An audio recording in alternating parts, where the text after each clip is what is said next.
Hello friends, welcome back to our YouTube channel. अगर आप लोगों ने अभी तक हमारे चैनल को सब्सक्राइब नहीं किया तो प्लीज़ इसे सब्सक्राइब करें और हमारे वीडियोस को लाइक करें। हम लोगों ने पहले के वीडियोस में जो पढ़ा था पहले उसे रिकॉल कर लेते हैं। तो हम लोगों ने पढ़ा था कि कैसे यूरोप में जो नेशन बनने का आइडिया था वो धीरे धीरे डेवलप हो रहा था। मतलब वहाँ के जो देश थे वो कैसे नेशन बनने की ओर बढ़ रहे थे।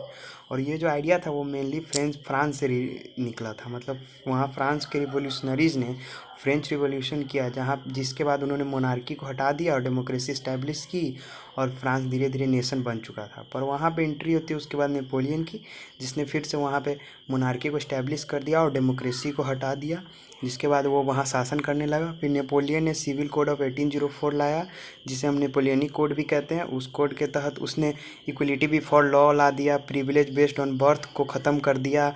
उसके अलावा उसने फ्यूडल सिस्टम को ख़त्म कर दिया। तो ये सारे स्टेप्स नेपोलियन के द्वारा लिए गए। पर लास्ट में जाते जाते नेपोलियन जो था उसने कुछ बुरे काम भी किए, जैसे कि उसने टैक्सेस को बहुत ज़्यादा इंक्रीज़ कर दिया। फिर से फोर्स रिक्वायरमेंट उसने ले आया, जिस कारण लोग को ज़बरदस्ती फोर्स में भरने लगा। पर लास्ट में उसे 4 नेशंस ने मिल करके हरा दिया, जो कि थे प्रसिया, रसिया, ऑस्ट्रिया और ब्रिटेन।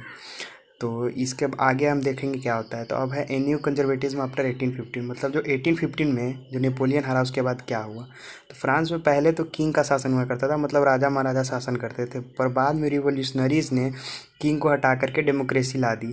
पर फिर से नेपोलियन आया और उसने वहाँ पे मोनार्की को वापस से इस्टेब्लिश कर दिया। मतलब फिर से डेमोक्रेसी को हटा करके मोनार्की ले आया। पर नेपोलियन के इस मोनार्की को लाने के बाद उसने कुछ अच्छे काम भी किए और कुछ बुरे काम भी।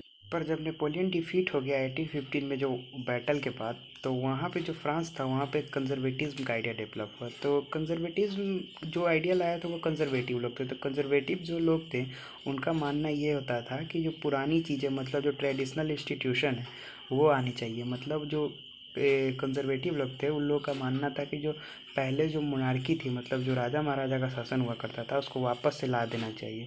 और जो फ्यूडल सिस्टम जो पहले वहाँ हुआ करता था, जिसे नेपोलियन ने ख़त्म किया था, उसे भी वापस ला देना चाहिए। पर वो लोग इसके साथ साथ ये भी चाहते थे कि जो कुछ बदलाव नेपोलियन के टाइम पे हैं उन्हें भी उस टाइम पे रखना चाहते थे। जैसे कि उसने कस्टम बैरियर्स को हटा दिया, करेंसीज को कम कर दिया। तो ये सब वो लोग चाहते थे कि वहाँ पे रहे। तो इसके बाद जो 4 नेशन स्टेट थे जिन्होंने नेपोलियन को हराया था, तो उन्होंने फ्रांस में ट्रीटी ऑफ वियना साइन किया। तो ये जो ट्रीटी ऑफ वियना था, इसको जो होस्ट कर रहे थे वो एक ऑस्ट्रियन चांसलर थे जिनका नाम था ड्यूक मेटरनिक। और तो इसके जो मेन पॉइंट्स है वो फर्स्ट है, बॉर्बन डायनेस्टी जो था वो फ्रांस में फिर से वापस से रिस्टोर हो गया। मतलब पहले जो बॉर्बन डायनेस्टी जिसको रिवोल्यूशनरीज ने हटा दिया था वो वापस से चला आया। अब जो इसका जो सेकेंड पॉइंट है वो है कि a series of states created on the French boundary for preventing French expansion in future. मतलब जो फ्रांस था उसके बाउंड्रीज पे कुछ स्टेट्स का सीरीज़ तैयार कर दिया गया कि आगे भविष्य में फ्रांस अपनी बाउंड्री को बढ़ा ना पाए। और उसके थर्ड जो है वो है German confederation was left untouched. German के जिस भाग पे नेपोलियन ने कब्जा किया था उसके साथ कुछ नहीं किया गया।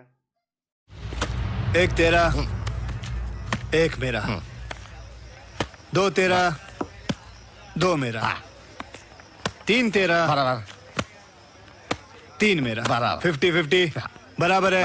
Everything okay. अब हम लोग पढ़ेंगे जो अगला टॉपिक, उसका नाम है द रिवोल्यूशनरीज। तो 1815 में जो ट्रीटी ऑफ वियना साइन हुआ, जो 4 नेशंस के बीच हुआ, प्रैब यानी कि प्रसिया, रसिया, ऑस्ट्रिया और ब्रिटेन।